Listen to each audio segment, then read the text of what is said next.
Thank you. This is really amazing, and I'm genuinely humbled to be in this group. And I'm very, very happy to see a full room, because what we're doing, what you're doing is essential across so many different areas. So we're going to talk about a number of different things. I tend to ramble. I really love this picture. It's the first time I ever designed something that I really, really liked. And it happened late last year with the help of some really wonderful colleagues from all around the world who are on our team. We really are an international team, from Bangladesh to Portugal to, I'm just going to say Hawaii. We don't have anybody in Hawaii, but, you know, wait 5 minutes and we'll have somebody. I was trained to do this. This was an ideal when I was a student, but it just didn't make sense. It was just, I didn't get it. So I went back to school, and I knew already the history pretty much. I read again the history of the modern stuff, and I asked the question, what is modernism?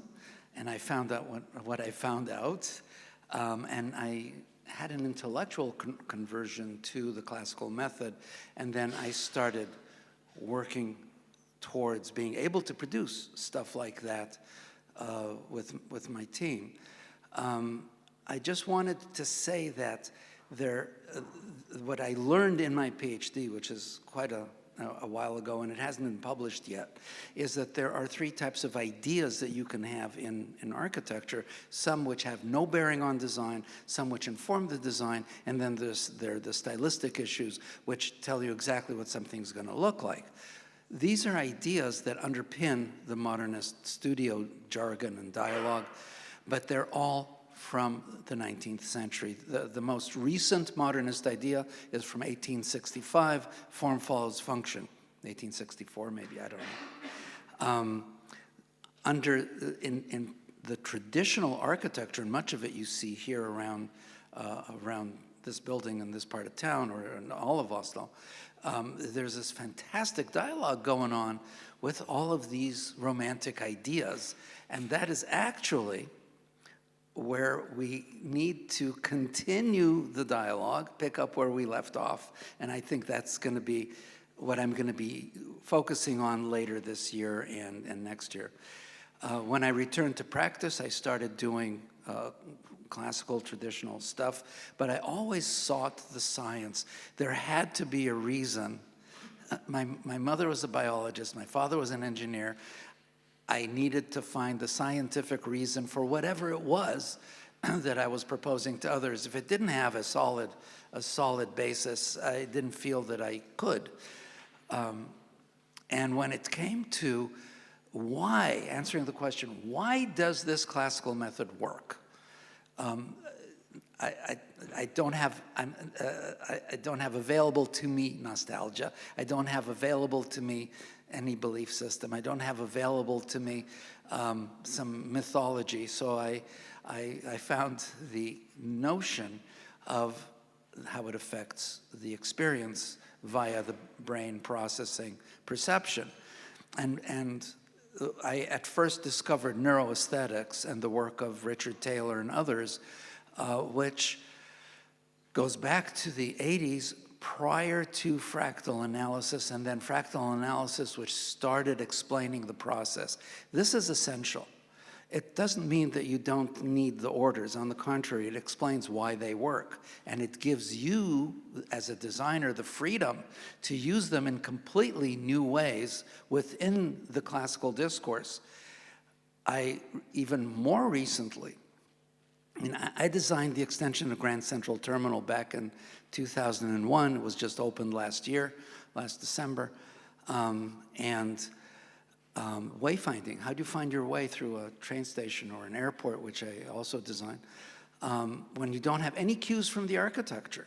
So I installed in the architecture some cues for Grand Central, but then this wayfinding business came up with other research we were doing in the Classic Planning Institute and laboratory.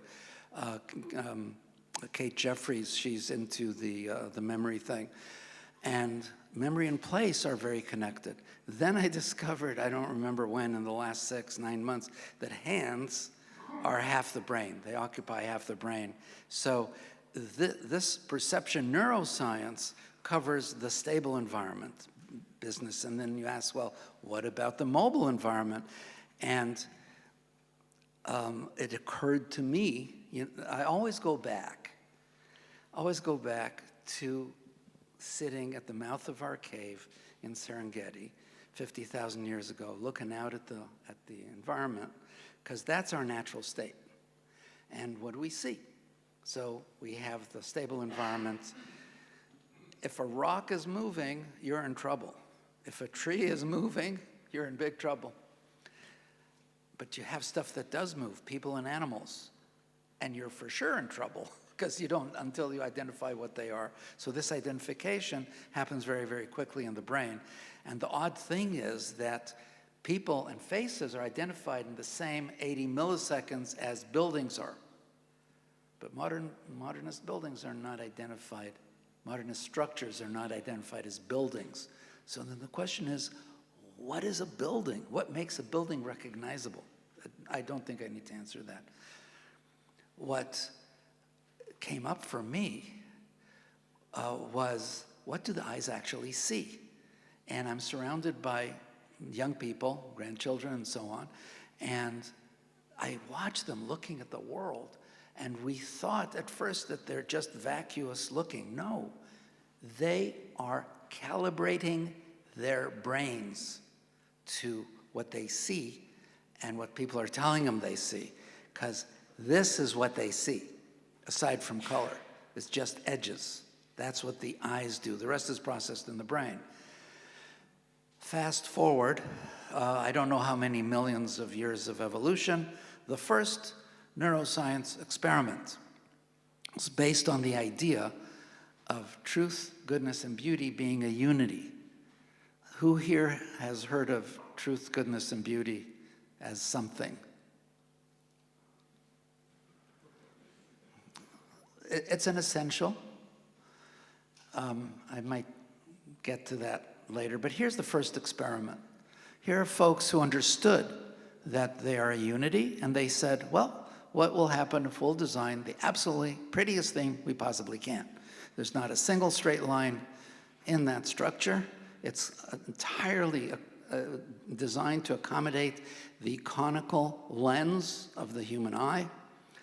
And it was the beginning of what we can call canonization. It's a terrible word for what's really going on. It's more of an understanding, a level of understanding that enables you to move away from it to your own creation in this dialogue. And it also forces us to be very careful with the use of our words. There's classical, classical, and classic. The classical with a capital C is a name. And we might have another classical era, but we're not in one right now. The classical lowercase is a method. And classic is the best of its sort, like classic Coke, classic Blazer, all that kind of stuff. So the classical method is universal to all cultures. It's always existed, and it's always been used, except for recently. It is based on the unity of truth, goodness, and beauty. And the interesting thing about it is that it defines holism. Now, all of us, I think, thought that holism was an ancient concept. Actually, it's 98 years old. It was coined by Jan Smuts, and it describes this unity of truth, goodness, and beauty. Holism is defined by that unity. That's what holism is. It also this unity. It actually describes the universe. I'm not going to give you a proof of that, but you can get there through introspection, something that was removed from the academic method in 1805, and it comes together with the Industrial Revolution and the digital revolution and so on. People who were in there, it's clear that whatever is going on, there's no introspection going on. Everything that we do, however, is based on common sense and reason and science. And the idea of holism is very easy to understand. If you're measuring one, you're measuring all. If you're changing one, you're changing all. And therefore, that can connect to the idea of a beauty scale as a measure of environmental durability, adaptive reuse, and human experience. Zeki, Samir Zeki at UCL, University College London in 2004, actually formulated the beauty scale. You can look at anything, put it on a scale of 1 to 10, and then based on appropriateness, not everything needs to be 10. You don't want to be eating cake all day long. You can design whatever it is you're looking to put out there. So going back to the experience of beauty, it's best explained by way of fractals. You all know what fractals are. Interestingly, trees have three fractals running in them simultaneously. The bark, the leaves, and the branches. And at some point, I had been taught by Richard Salmons at the ICAA, where I founded the DC chapter many years ago, about proportions. And the way the proportional systems work, you have 1-to-1 proportion, that's symmetry. Obviously, it's extracted by many as if it's something really special, but it's only one of a set of proportions you have. You have equality, you have differentiation, large and small, roughly golden section, and then you have punctuation. It's the tip of the leaf, it's the tip of the lion's tail, it's the earlobe, and so on. And we have actually at least 8 different proportional systems running through everything. And these proportional systems, each one, because you see it as, let me see if I can get this to work.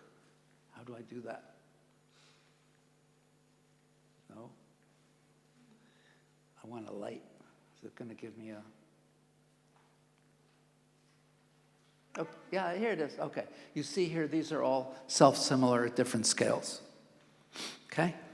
They're all fractal. They're statistical fractals. And this is Palladio's Doric. So you have that lighting up the beauty center that Zeki measured back in 2004, and that's how it works. All the classical orders are pre-existing to give you a pleasing experience so that art imitates nature, that the experience of art equals the experience of nature, or is similar to it. And it's best explained using these fractal facts. We check it out using eye tracking. You can see the eye has no idea where to go to in this modernist design by Gary. You put up a traditional design. It goes exactly to where you're going to have the lettering and the carving and so on and so forth. Isn't that amazing? That's what holism means. It simply works, and once you know it, which is very, very simple to get to know, you have a huge amount of freedom, like you see in the work that's outside by the people from NTNE. Yeah? Yeah. And that is how we actually design. We work with components, whether they're building components or urban components. So if you're putting an arcade on a street, you know already what it's going to, you can work from what you think it needs to feel like to what forms it needs to have, and then iteratively until you reach what you need. And then I discovered that memory is locational. You cannot bring up a memory of anything without first being conscious of its location. All memory is locational. Now let's take that and find the corollary. Place making is therefore memory making. Location making is memory making. That completely puts a different spin on the urban work we do. And it's keyed into the human brain to such a degree that we go to all these places to visit real places and have real memories in them that we can share with other people, because we come from modernist environments where there's no there. What we really understand today is that the number of beautiful places to visit today is a constant, and the world's population has grown by 4 in the last, 40 years. Well, we need 4 times as many special places out there. So there's a huge amount of work for the people in this room just making new special places and reducing the load on the existing ones, the destructive tourist load. And then I discovered that hands are half the brain. This is a huge revelation when the entire culture in the last 200 years has been about taking stuff out of people's hands and putting the labor on machinery of some sort, and the profits, taking it away from people to the people who own the machines. We are Homo faber, a species of makers. And the guys schlepping those bricks they're using their brains more than nuclear scientists at CERN. You know, the scientists are using this much, and those guys are working with their hands, even if all they're doing is moving bricks around. And then, of course, you have the work that's built by hand. This is a huge social, political, economic issue. It could save the world if we actually formulated it in a way that was positive for all society. So the values that are unique to classic planning emerge from all these things. They are that architecture is central to urbanism, that we are genuinely holistic. This business of balancing town and country for homeostasis is of the essence. We have been building, in common planning parlance, we've been building these garden cities, one next to the other, without the countryside that's supposed to be between them. And so that's what sprawl is. So we need to figure that one out. And then the crafts are essential.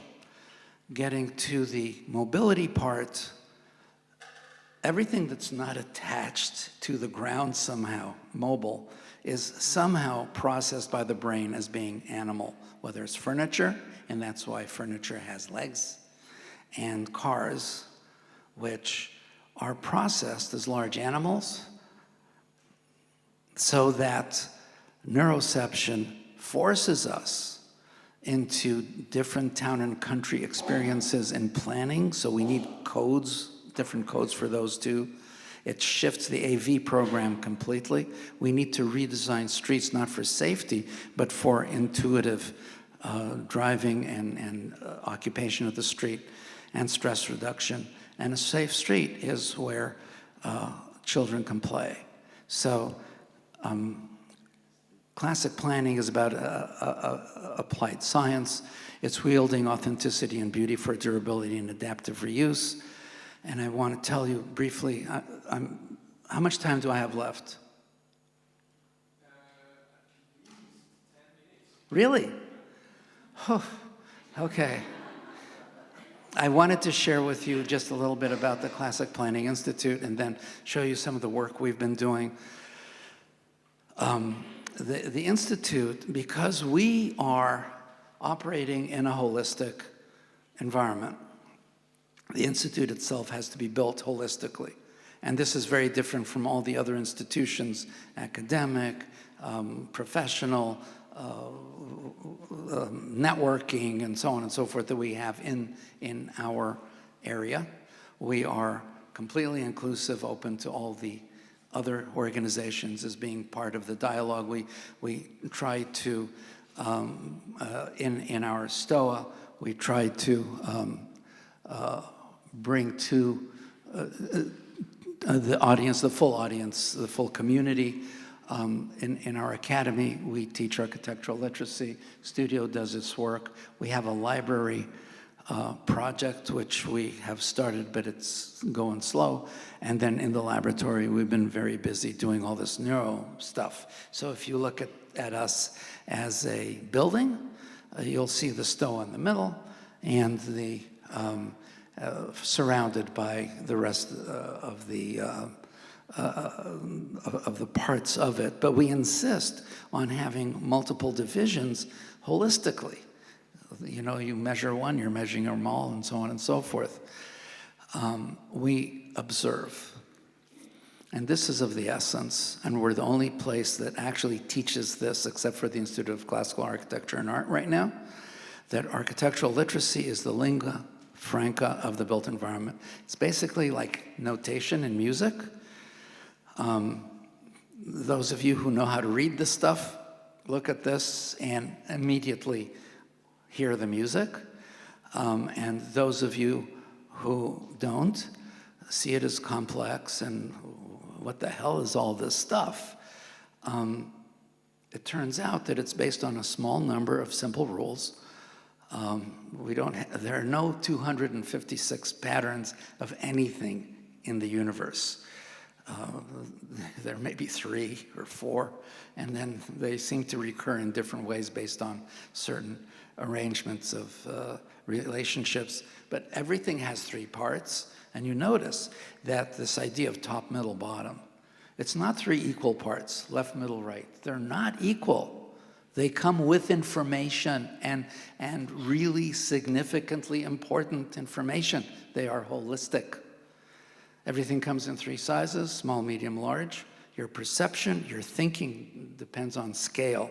If you see a kitten over here, you're going to relate to it very different from the elephant over here. And there are only 3 ways to connect rooms. Isn't that interesting? And you get this. That's easy. I mean, you know the simplicity of the diagram and the exquisiteness of the actual execution. And by the way, who here has visited this building? Palladio's Villa Rotonda, one of the best built buildings anywhere, anytime. Check out the stucco. And you can see the bricks. The columns are made out of bricks, and they're stuccoed over. You can see the shadow of the bricks through the stucco if you look carefully. But basically, the architectural literacy has these kind of threesomes. It's got the bits, the moldings, the orders, the columns, entablature, doors, and windows, and then bringing stuff together: proportions, sizing, placement, appropriateness, and then design by deletion. As you well know, we can simplify things if we need to, however we need to, however we want to. And the neuroscience part uniquely validates this approach. In other words, classic planning is simply a documentation of what works. The methodology itself is not problem solving. We're not doing a nuclear sub or a nuclear bomb or any of that stuff. We're making places for people. It has to be aspirational. How do people see themselves?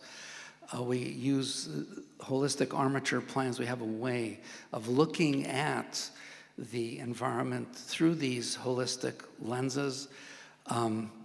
We work heavily with precedents.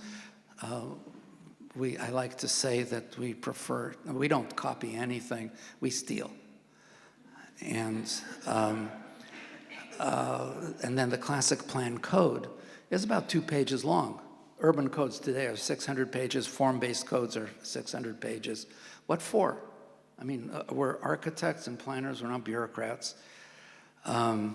We work together with communities, and so on and so forth. And I don't even know why the next slide is the one that's showing up, but it is telling you about, it's going to tell you about the CPI courses, because we actually teach this stuff. The first year program includes architectural literacy, classic planning basics, and the 100-year plan studio. All the students work by hand because of this manual thing. That's the only way to teach it. You can't learn an order from a lecture. You have to draw it. You have to draw it fully, and then you'll know it. And nobody can ever take it away from you because it's in your brain, the way the brain works. We go through all the orders and the materials and the proportions and the elements and all that good stuff. The second year program is much more technical in ways. We have a lot of history for the precedents, and we teach methods and so on. Watercoloring, I think this week or next week there's a watercoloring class. Is Professor Funes here yet?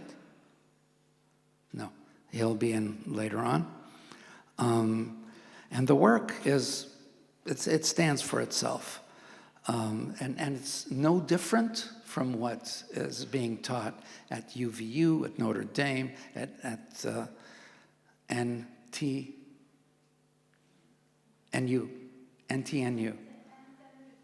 Yeah, I know, but it's not coming. And on the urban side, we go through these analyses. We learned about the Noli map and how to use it as a design tool, without going into all of the explanations of these things. Could get boring. But fundamentally, we're looking at taking horrible places and reconfiguring them for people.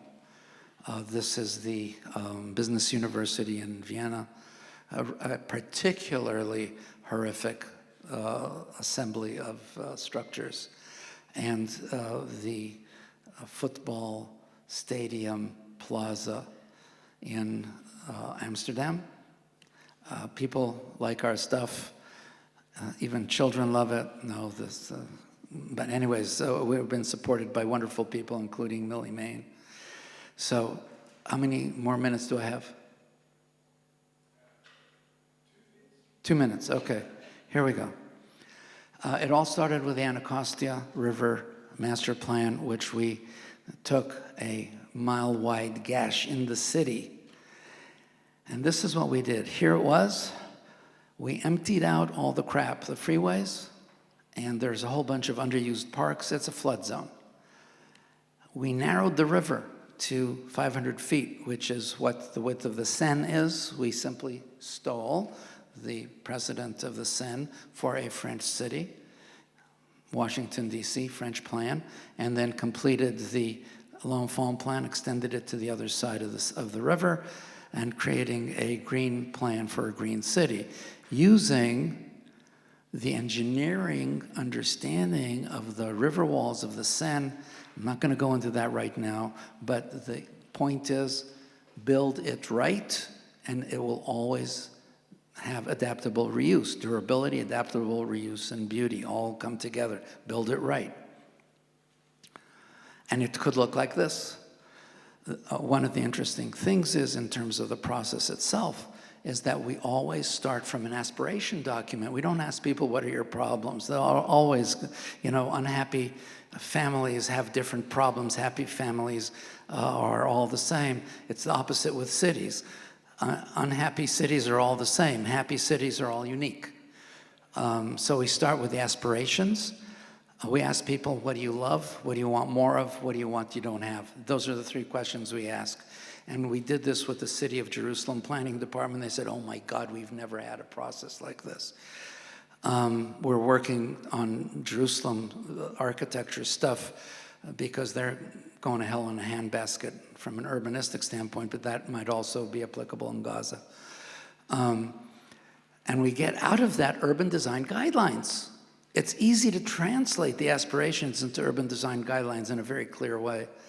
The holistic armature plans They look like this. They're very blobby and linear, but they identify stuff, and we learn from the process. So while we're applying our process, we also learn more about it. At the end of the day, it's a holistic process we got into, and there's always more, there are always more aspects to discover in it with regard to what we're doing. We overlay all of these, and this is not, we call this a 100-year plan map. It really isn't a plan. It's actually, I don't know what to call it yet, but it shows you what you need to think about, where you need to think about stuff, what you need to think about in every location as you move forward. So without going again, we seem to cover a lot of ground. One of the things we've been working on lately is in Indianapolis, Indiana. There is this diagonal street that comes out from the city center. We have been looking at it in great detail and coming up with buildings that come from the original architecture of Indianapolis in a distribution of styles that would be recognized as Indianapolis. Same as you walk out into the street here, everything's classical, but you know that you're in Oslo. How does that happen? Well, you actually know. And as we move forward, we don't have land use, but it's more like a tourist map. You can have the, you got a cup of coffee over here and a market basket over there. So we take the aspiration urban design guidelines, and that goes into a code. And this is what a classic plan code looks like. The first page is motherhood and apple pie. It's all the good stuff. The second page, the important thing is that you see all the things that are in brackets. These are decisions the community makes, not the planners. The community can make these decisions. They're simple. And everything then is based on a distribution of styles, as you can see at the bottom. So we're taking the architecture of the city, we create these new places, brand new places. These buildings don't exist yet. And we put them on the, we have some really wonderful tools for generating what stuff could look like. And then this is actually on the street. This is the intersection on that street. This is where the street is. It's over here on the bridge, and then the canal comes underneath it. We're actually in the process of designing this building right now. And as we do this, I'll show you one other little project. It's in a small town called Zionsville, Indiana. You never heard of it, but you might have heard of Carmel, Indiana. Has anybody heard of Carmel, Indiana? Has anybody been to Carmel, Indiana? Write to me when you come back.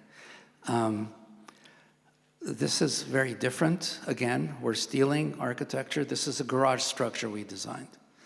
And we did it in a few different styles, and this is what the city selected. You can see here that there's no traffic signs, there's no markings on the street. Actually, we just created two lines,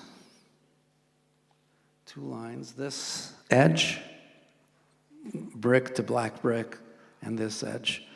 And that actually governs the entire behavior of the drivers and the pedestrians in a pretty effective way. We were also asked to design a little a square, town square. It looks something like this. It's got a little pavilion for your children's dubious art.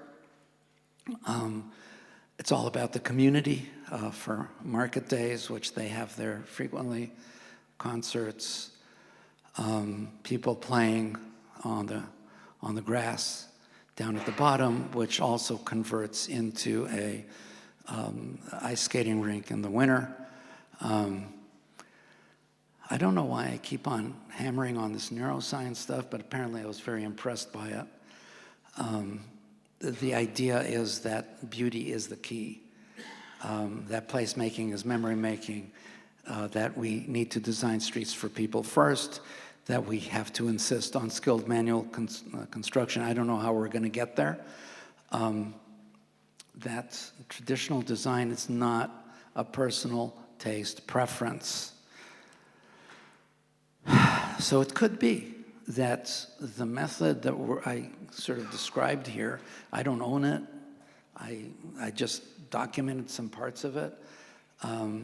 Maybe this is the future of urbanism. I want to extend an invitation to collaborate, which is hugely important with the different aspects of the CPI. But here in this conference, to move us forward, we have two ideas in mind. One idea is that we really need to come out with a document. And this document should have three parts. It's modeled on the American Declaration of Independence. We need to create a Declaration of Architectural Independence moving forward.